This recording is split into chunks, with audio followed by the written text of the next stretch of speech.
for today's video, I will show how to use video recording on Canva. First, Canva is an Australian graphic design platform that is used to create social media graphics and presentations. To start using video recording on Canva, first you need to log in Canva online and then click create a design. So let's say we will make a video. Click video.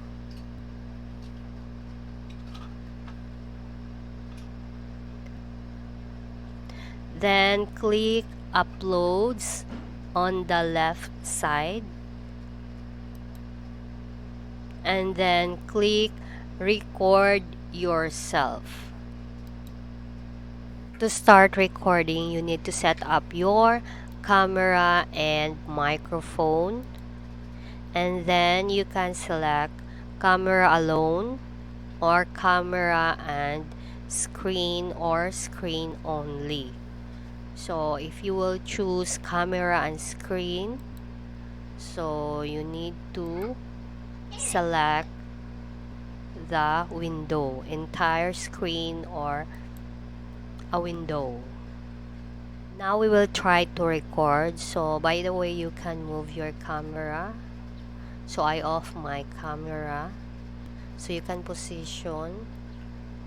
Then to record, click record. And then there's a countdown. 1, 2, 3. Hello, hello, hello, and shout out. So once you are done, just click done if you want to end your recording, and then save and accept.